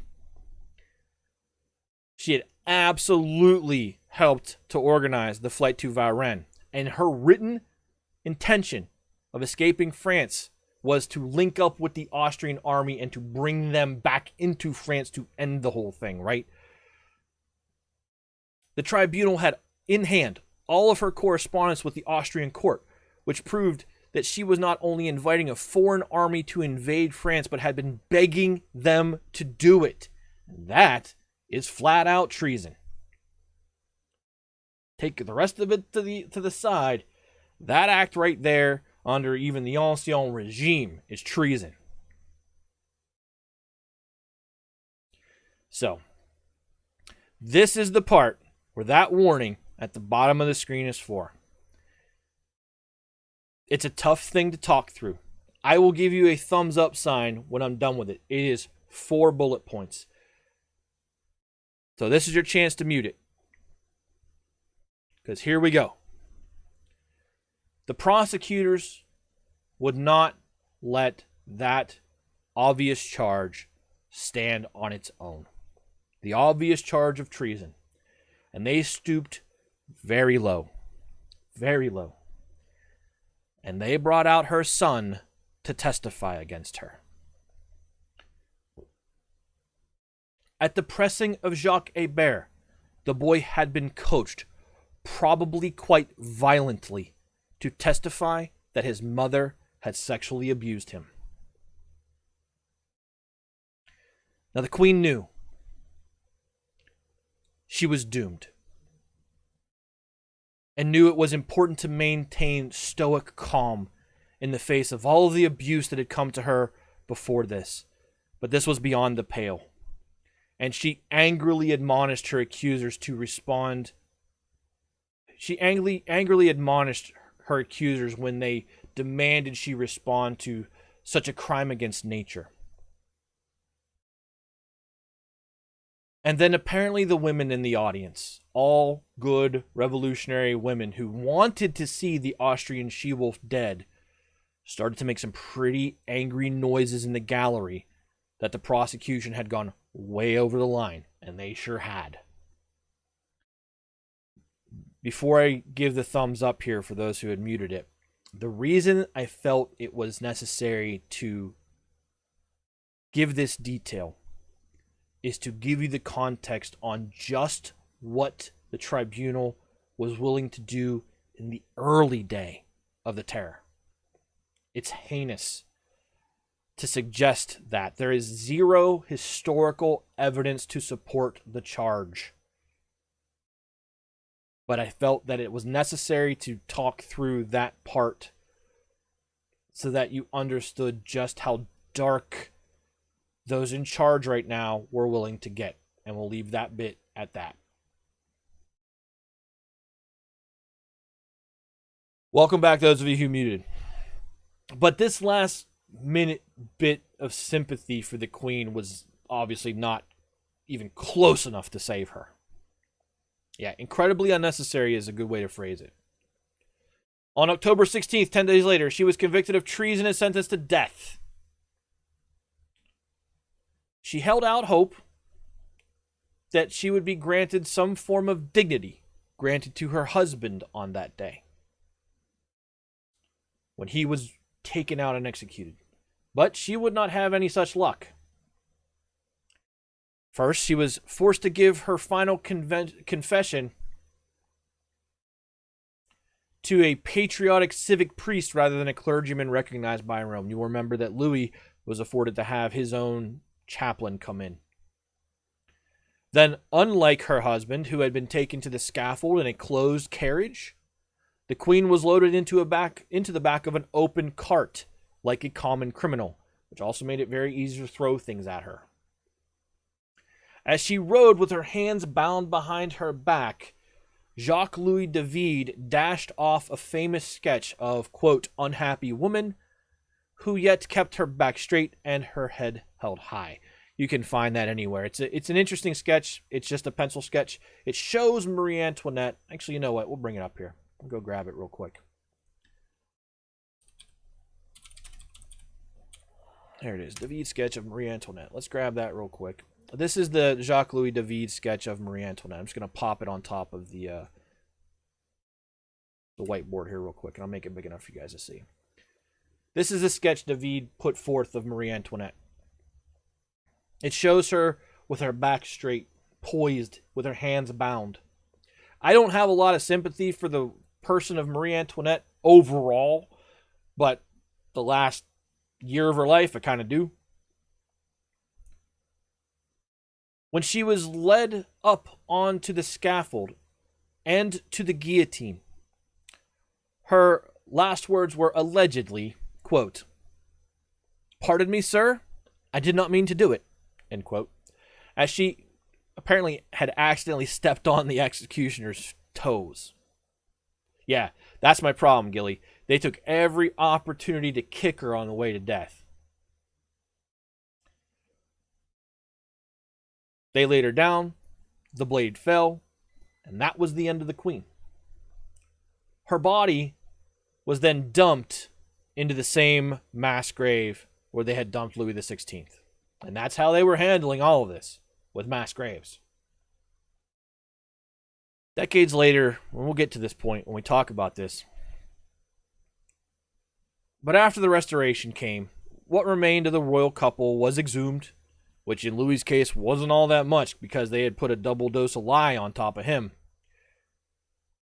But they exhumed the royal family's remains. The agents of the Restoration moved what was left of both of them to the Basilica Saint-Denis. And if you go to Paris today, you can go there and see that. And that's on my list. But Marie Antoinette is a controversial person in history. And most people, it's almost impossible to rehabilitate her historically. A lot of times, people like Erwin Rommel, they go through a period of time where people try to turn them into, they weren't a part of the problem, they weren't evil. I don't think Marie Antoinette was evil. I do think she was aloof, dangerously aloof. She saw the monarchy and the royal family as untoppable, and she was not in touch enough with reality. She has several other things that happened prior to the things we've talked about in her life, where her materialistic nature and her desire to spend thrift money and just buy extravagantly is all problem for her. That's a great way. She is amazingly self-absorbed. Self-righteous is another good word. She's self-absorbed for herself and then later her family and children.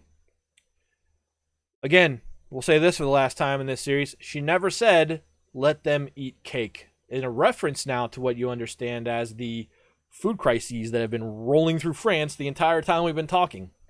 She never said it. There's no documentation anywhere ever that she said it. She certainly didn't give her husband the best advice situationally. She helped facilitate his pendulum of vacillation where he couldn't make a decision.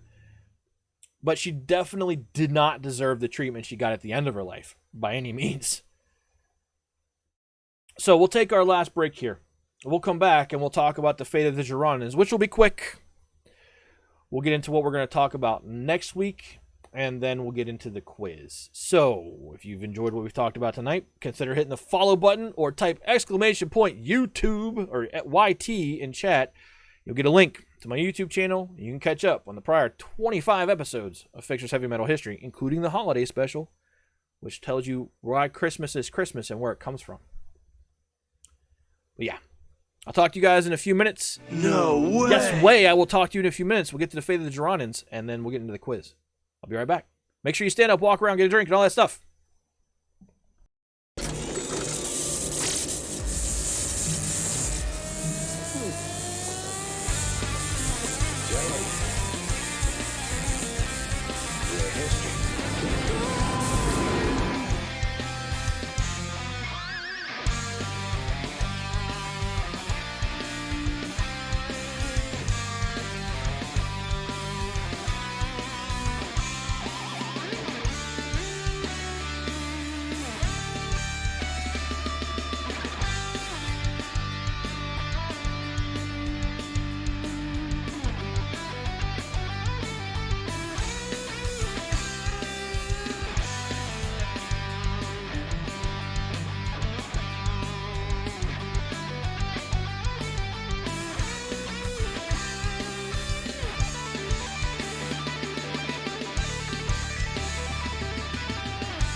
just to give you a little bit of forewarning.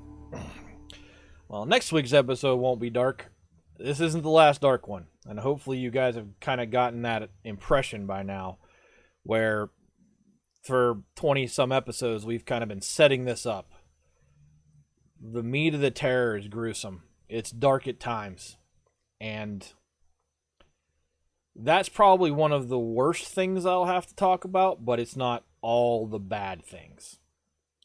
So bear that in mind. When I feel that there's something that's questionable, you'll see that banner. It's there. It's in the stream build now, and I'll do the same thing. This is probably the time you want to tune out if you can't take the gory details type of thing. But I think we can all agree, for those of us that heard it, it is essential to understanding the context of what these guys were capable of. And we'll leave it at that. So we have to finish things off here tonight with the Girondins, right? It's no different than the Holocaust Museum, right? I've been to the Holocaust Museum. It's something. I mean, that episode of Band of Brothers is hard to watch, and I still need to understand it to have the full understanding of what happened so that I can properly, classify what the Nazis were in my head. So to properly classify what the Reign of Terror is, you have to know some of these things. You have to be exposed to them so that your context is correct and your sympathies, one way or the other, are accurately framed. Yes, it is important to realize the depths to which humanity can devolve. So the Girondins. After the tribunal dispensed with the Queen, the tribunal returned to the Girondins, who had basically just been making a nuisance of themselves by refuting point by point every charge that had been brought against them. And if this kept up, they might actually wriggle away from the hand of revolutionary justice.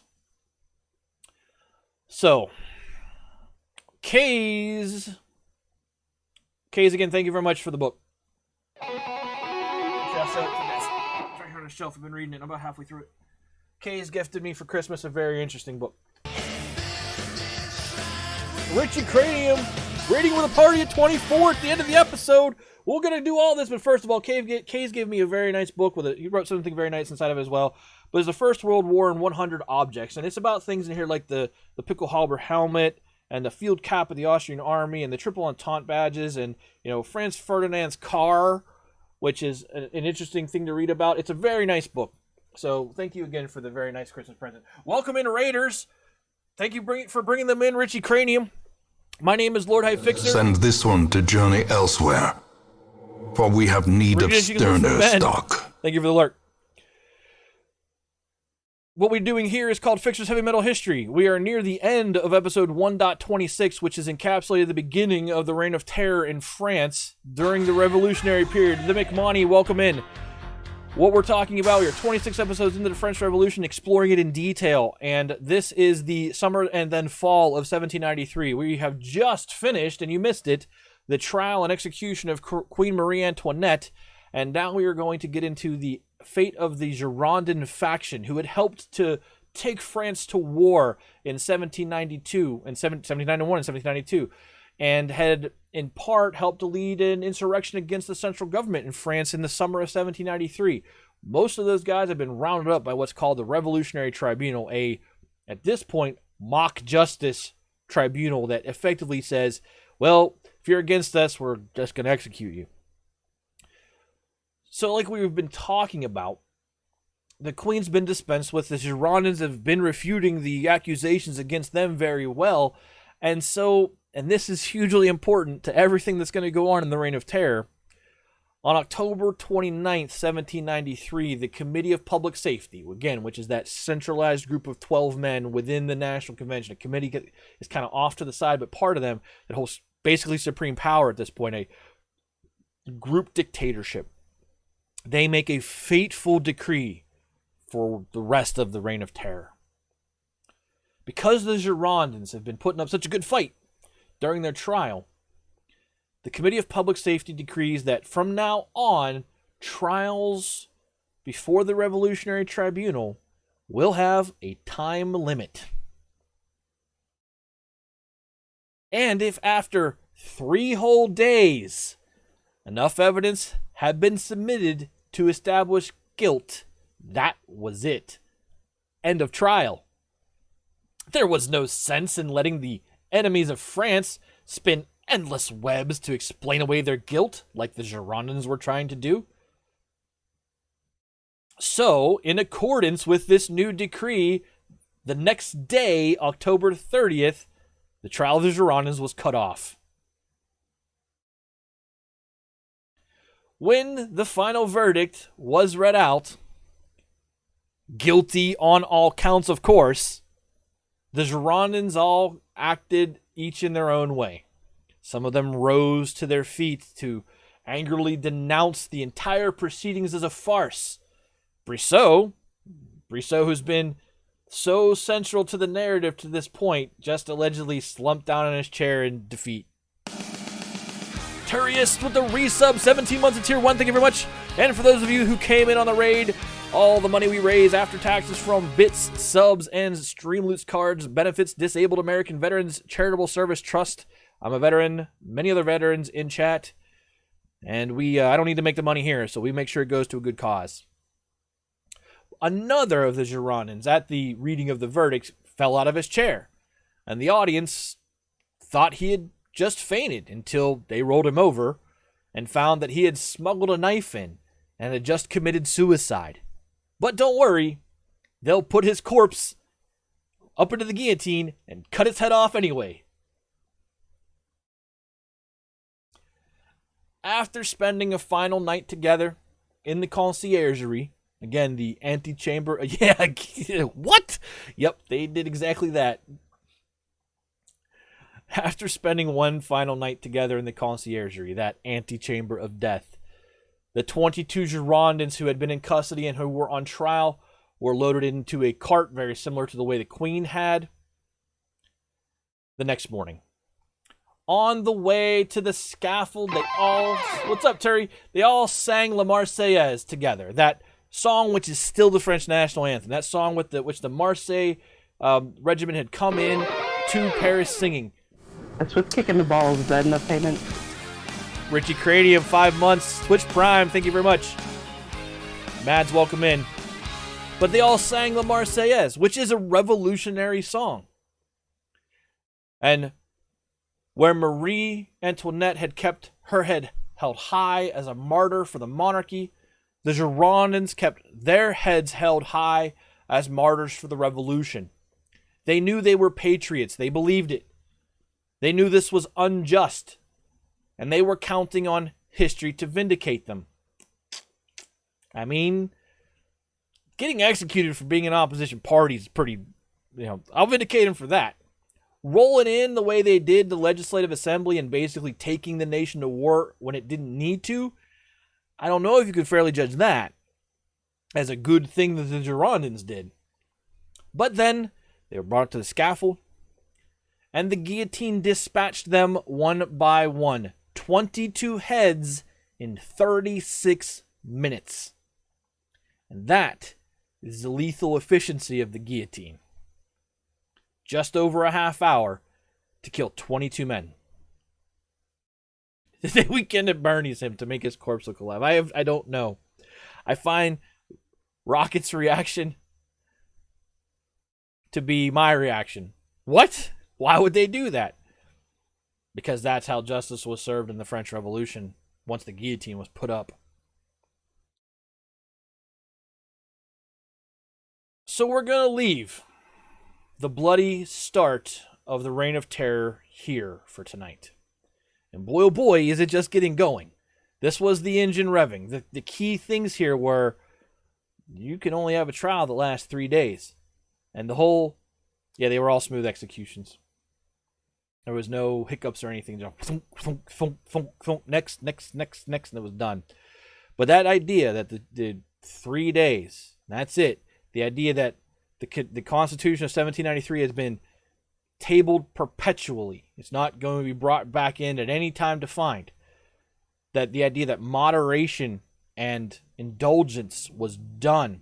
These are the things that define the start of the Reign of Terror. These are the most famous executions at the beginning of the Reign of Terror. They're not the only ones, but they are the ones that are recognizable in the context of what we've discussed so far.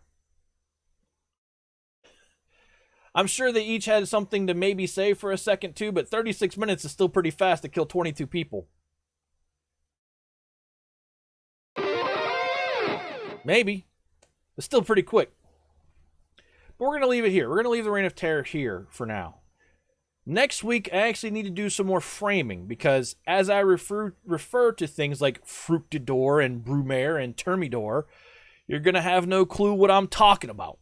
Unless we take a look at that last contribution of d'Eglantine, who totally rewired the French calendar and gave us a bunch of funny words for months and days of the week that make it impossibly difficult to reckon our Gregorian calendar to what happened in France for a few years. So you're going to get used to me saying things like the 2nd of Fructidor. But what I'm going to do is I'm going to put it all up on the board for you so you can actually get a sense of where these months and days line up. That's half of next week, for real. We have to go through it. I thought about doing it as a supplemental. Like, I'll just throw it up on the YouTube channel and you guys can watch it if you want. But there's no way. There's no way that I can go and sit and say the Thermidorian reaction, which now you understand refers to the month it occurred in.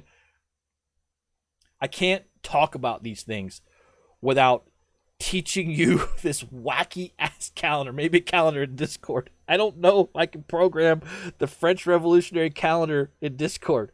What I think we should do is probably have, like, at some point, a link, like a command that pops a link to a referenceable calendar, because you're going to need it.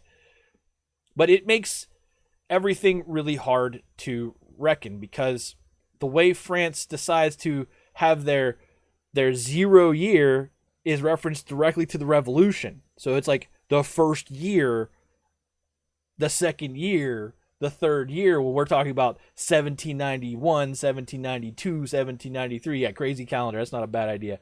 But I actually was talking with Mads about this before the holiday special. I was like, I think I need to do some sort of remember to clunk that follow follow button where I just say, hey, if you guys want to know what the hell I'm talking about, watch this. But I can't guarantee everyone's going to watch that. So I'm just going to break you down.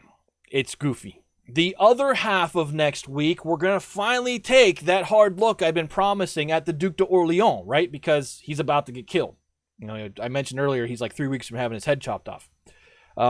And he's had a pretty significant contribution to the revolution. We've kind of touched base with him here and there, but it's important to now understand who he was. His contributions are pretty enormous.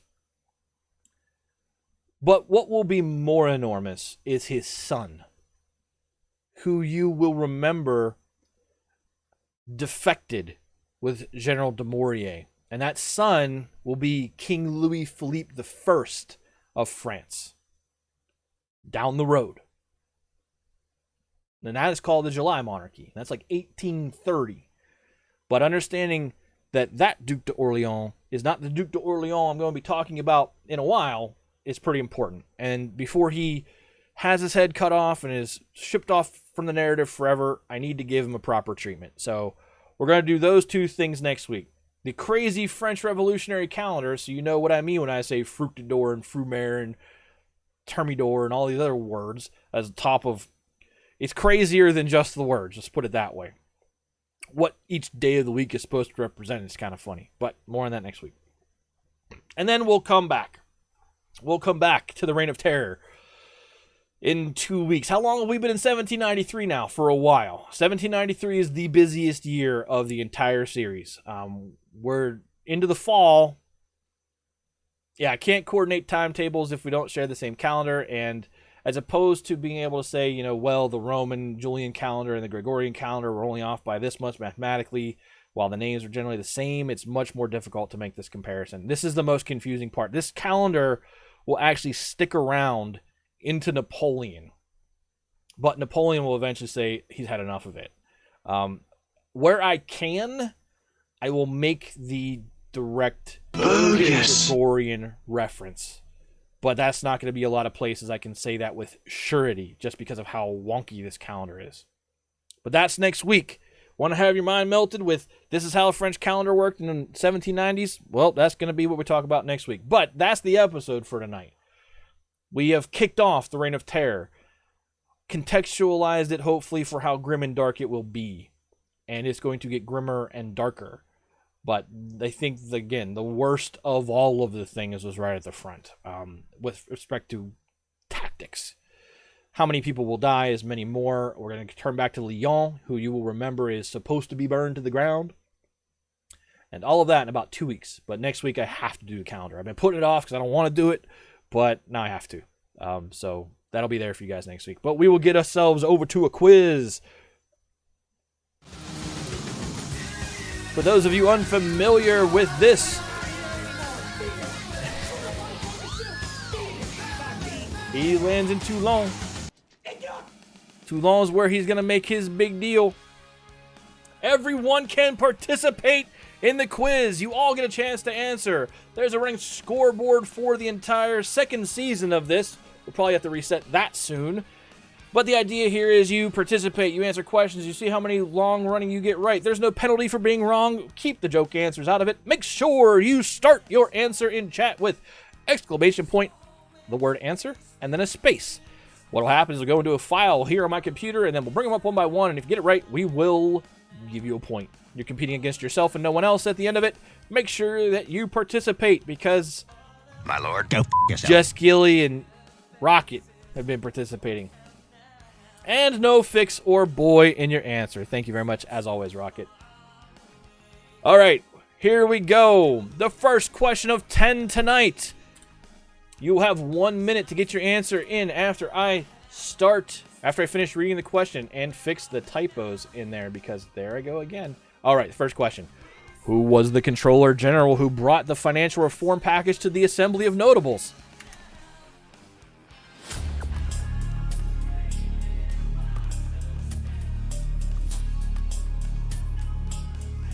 Turi, who hasn't been here for the whole episode, is going, crap, I should still know this one. Who was the Controller General who brought the financial reform package to the Assembly of Notables? This is not a throwback question. I mentioned this in this episode.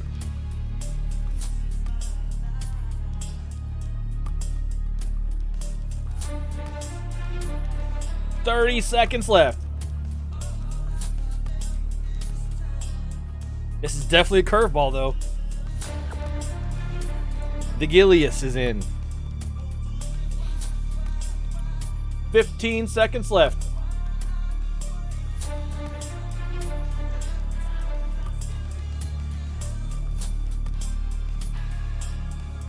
Five seconds. Only Gilly's in.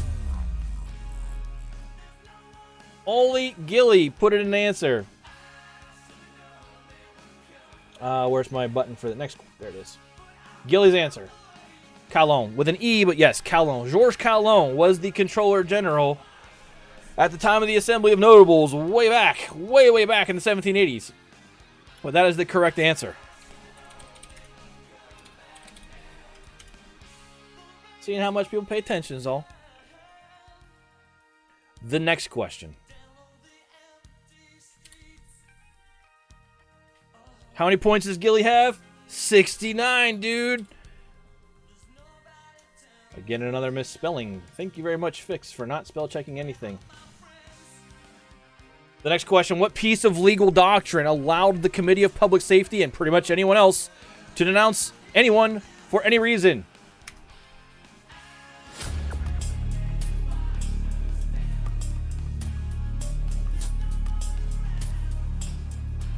What piece of legal doctrine allowed the Committee of Public Safety and pretty much anyone else to denounce anyone for any reason? 45 seconds. Thank you all for hanging out tonight. Appreciate everyone coming in on the raids, and for the people who brought those raiders to us. J. Mitch and Richie Cranium, much appreciated tonight.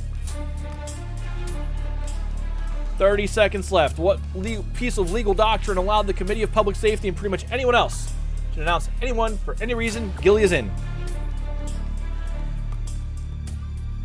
Take a stab, Arky. It's 15 seconds.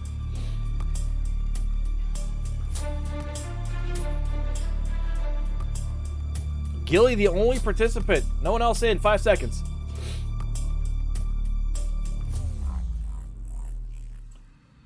Gilly's answer.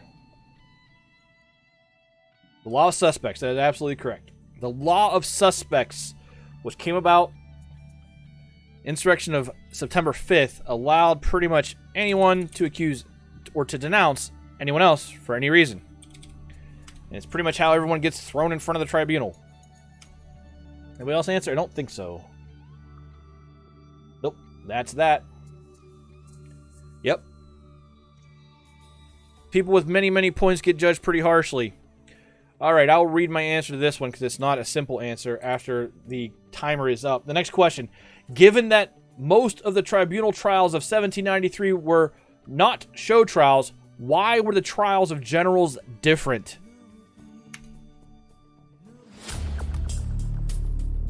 Given that most of the tribunal trials of 1793 were not show trials, why were the trials of generals different? All those generals of the Army of the North came back to the tribunal and paid for it. For not, just being generals. Why were their trials different?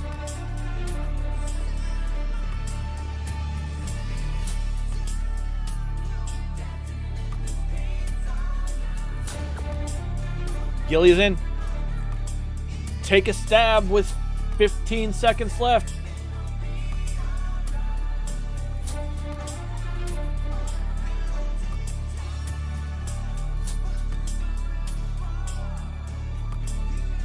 Time is almost up. Rockets in. All right, here's my answer. To maintain the legitimacy of the revolution, the failings of the army had to be pinned on traitorous leadership, as opposed to governmental failure in their appointment or lack of readiness of the superior French soldier.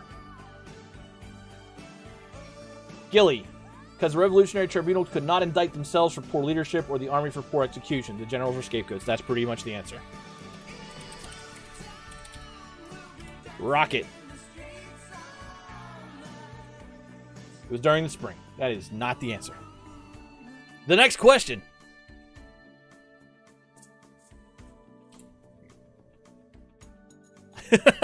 It's fine. Who was the biggest opponent to the moderation and impartiality of the tribunal, and who was their major targets for execution? Who was the biggest opponent to the moderation and impartiality of the tribunal, and who was their major targets for execution? Who were their major targets for execution, if I grammared that correctly. 40 seconds. Who was the biggest opponent to the moderation and impartiality of the tribunal, and who were their major targets for execution?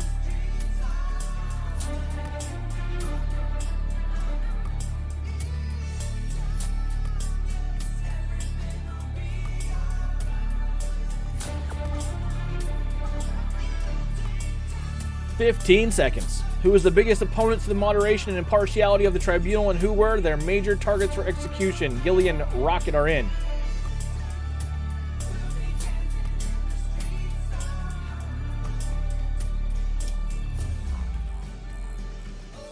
The first answer comes from Rocket. The committee and 12 of the anti-revolutionists that were not left enough or in the eyes of Robespierre. Nope, that's not it. My answer, Jacques Hébert was the biggest opponent to moderation and impartiality of the tribunal, and he wanted the Queen and the Girondins dead. Jacques Hébert was the biggest opponent, and then would be the Queen and the Girondins. That is the correct answer. From Gilly.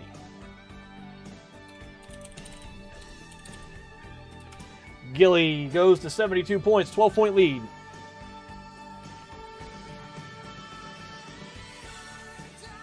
The next question. What obstacles made convicting the Girondins difficult for the tribunal?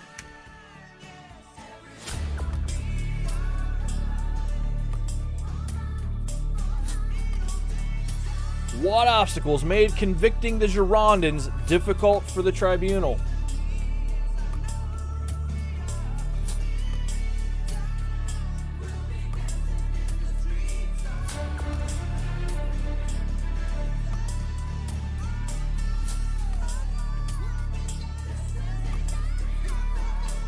What obstacles made convicting the Girondins difficult for the tribunal?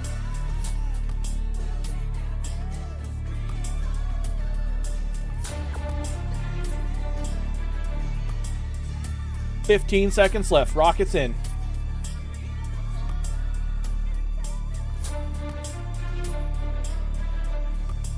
Gilly's in with 5 seconds to go. The first answer is from Rocket. The prosecution really pressed that they were a party who collectively made decisions when they were not.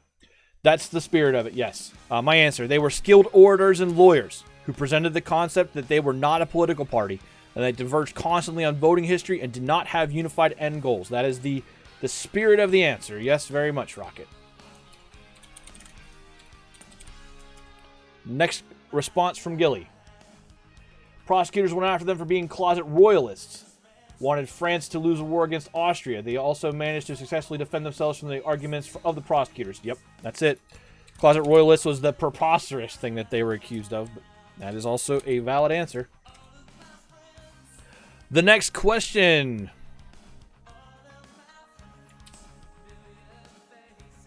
Why was Hérault an easy target for d'Églantine to accuse of being a traitor in the supposed foreign plot? Why was Hérault an easy target for d'Églantine to accuse of being a traitor in the supposed foreign plot?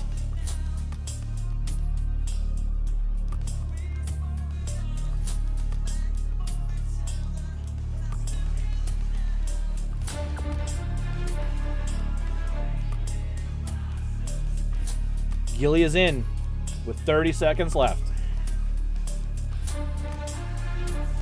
Why was Hérault an easy target for d'Églantine to accuse? It's about tree fitting. Why was Hérault an easy target for d'Églantine to accuse of being a traitor in the supposed foreign plot?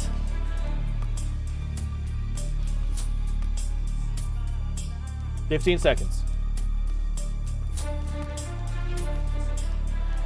Rockets in with 5 seconds left. The first answer from Gilly. He was the de facto foreign minister of the Committee of Public Safety and was born of noble blood. Those are two very good reasons, yes. The fact that he was dealing with so many foreign entities made it very easy. He was of noble blood. That also made him very ripe for targeting. Two good answers. My answer is this. Hérault was a diplomat who served as de facto foreign secretary for the committee. He was a sarcastic dandy of a noble who could be seen as not being truly committed to the revolution, beyond it being a game to him. The next answer from Rocket. He was of noble birth and was very aloof in his manners. Also, he handled all four correspondence. That is also correct. Rocket gets the answer. The next question is this, and it's a follow-up. More importantly, d'Églantine's foreign plot accusation allowed Robespierre to do one thing specifically. What was it?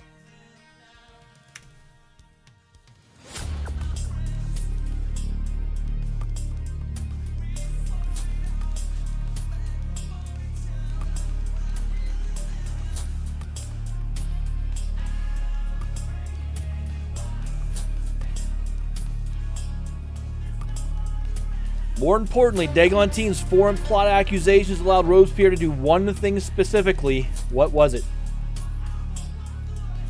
30 seconds. Gilly's in.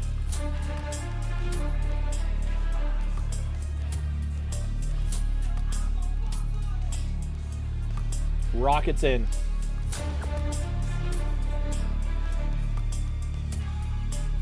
The last question tonight, by the way, everyone should be able to answer. Everyone in this chat who's watched the episode from the Queen's trial on should be able to answer.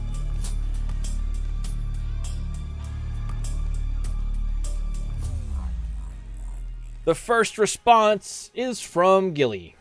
My response is this. Robespierre could define what the model revolutionary was himself, while deeming those as cis or ultra-revolutionary as traitors, allowing him to cull opposition. Gilly says, Robespierre begins working on a list of those he deemed to be cis-revolutionaries and others who were ultra-revolutionaries. In the middle was himself, the standard by whom all others would be judged. Yes, that is the answer. Remember, Robespierre comes from this place of virtuous idealism, like derived from the Roman Empire. So he's going to base himself as the example. And then anybody who's too far off the example, he's going to use that to legitimize their execution. Rocket's answer. Really decide on who was really revolutionary, that was himself. That's the gist of it, yep. I need to type got it correctly. The next question, and we have 3 left.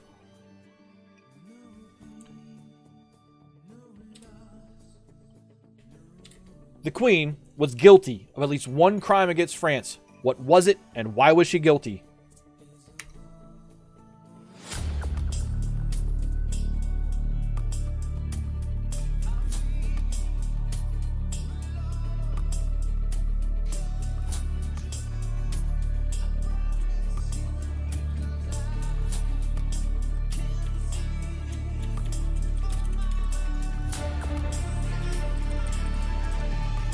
The Queen was guilty of at least one crime against France. What was it, and why was she guilty?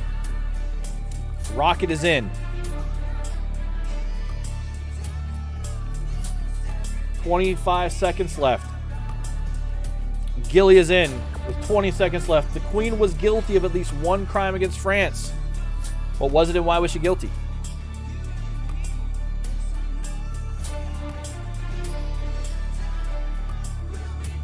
Two questions left after this. Arky in with 3 seconds left. First answer comes from Gilly. I'm sorry, from Rocket. Conspiring to flee to Varennes and pleading with Austria to come back with an army to take back France. Yes. That is, in short, treason. Why was she guilty? They had all that correspondence, right? The next response from Gilly. She was at least guilty of treason against France for plotting to leave France, go to Austria, and return to France at the head of an invading Austrian army to restore the monarchy. Yep. Arky. She was guilty of treason trying to get the Austrian army to invade France. Look at that! Arky gets it correct. On the button correct. Arky moves to 7. 2 questions left to go.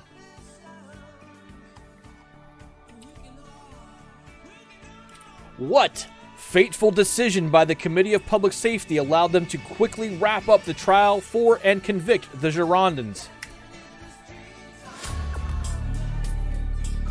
Turia, you might have been here for this one.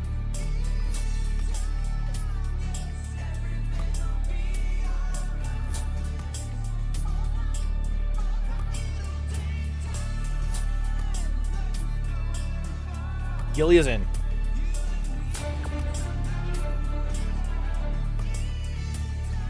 Did tell you copy that from notes. 30 seconds left. Rocket's in. What fateful decision by the Committee of Public Safety allowed them to quickly wrap up the trial for and convict the Girondins?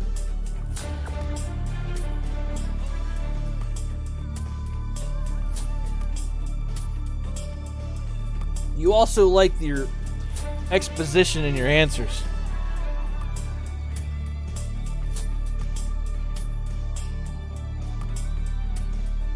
Time is up. The first answer from Gilly is long. A decree for the rest of the Reign of Terror. From now on, trials before the Revolutionary Tribunal will have a time limit. If after 3 whole days enough evidence has been submitted to establish guilt, the trial was over. That is correct. And boy, will it speed up everything.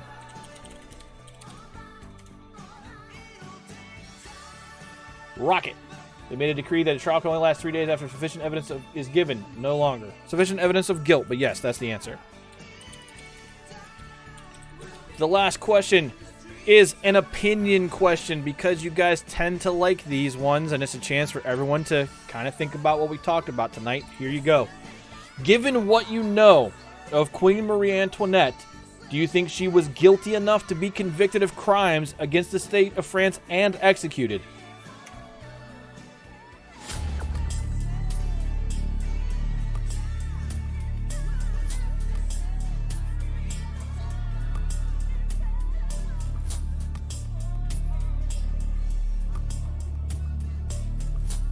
Given what you know of Queen Marie Antoinette, do you think she was guilty enough to be convicted of crimes against the state of France and executed? 30 seconds left. I will for sure let you go over the time limit on this one. 1, because it's an opinion. Might take some time to write it. 2, last question. Arky is in first.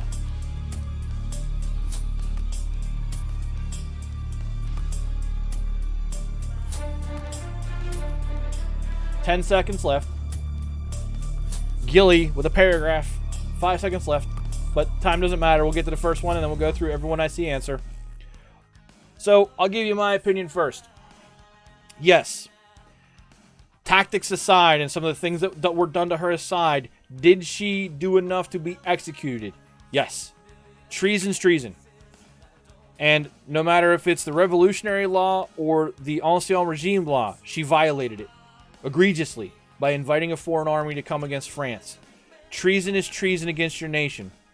She was committing treason for self-serving means. And that merits execution. It merits execution in a lot of countries today. So I think yes, especially in the context of the time, absolutely. She absolutely did enough to be executed. Let's see what someone else has to say. Yes, they had ironclad evidence of her treason. Yep. I agree with that entirely. I don't even need to agree with it. Thank you for answering. The next response.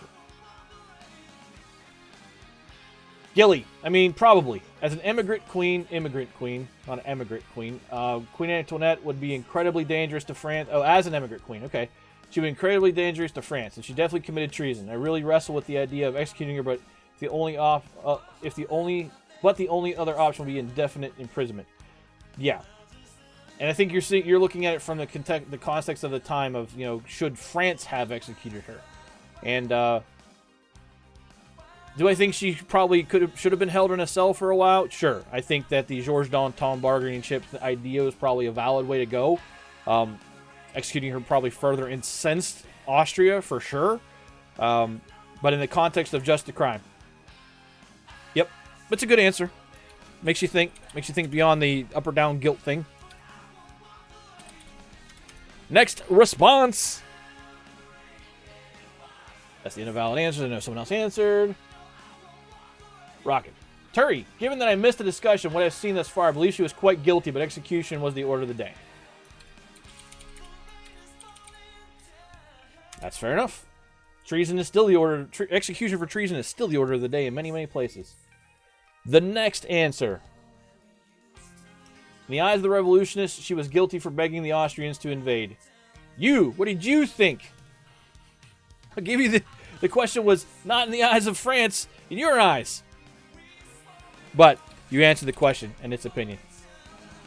Yes, you can be hung in the military for treason. Still. Remember to clonk that follow button. You can be hung. Firing squad's still a thing. They don't ever gonna use it, but it's still there. I don't mind paragraphs, especially for the opinion answers. Alright, I think that's the last one. We'll check again. Yeah, that was the last one. Alrighty. Let's rock! So, let's see who's out there in Twitch land tonight. Who can we raid? I think we're going to drop you on Vile, though I think he's close to done. He is playing Dark Souls, and it's been fun to watch him just get jacked up in there. Thank you, as always, for hanging out with me for Heavy Metal History. We will be back next Saturday for the Revolutionary French calendar and the Duc d'Orléans. And then we'll get back to the Terror in about 2 weeks. So before I get out of here, we'll do the normal stuff. Hang out with our friend on Dustin, Monday through Friday, 7:30 a.m. in the morning until he's done, which is about 10:30 a.m. And after him is our good friend Permanoob, playing Death's Door. Just a simple man that wants to play games and build a positive community. 10 a.m. to 1 p.m. weekdays. Then there is Gilly talking in chat. Sunday, Tuesday, Thursday, Friday. He's been playing Hollow Knight. I'm glad he's been enjoying that game. I think getting back to Dragon Age Inquisition as well.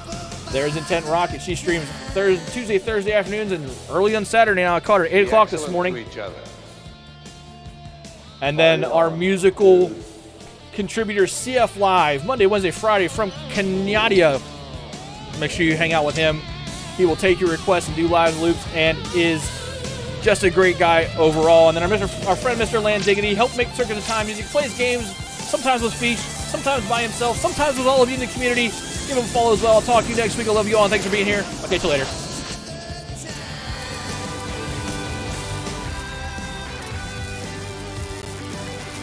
Be excellent to each other.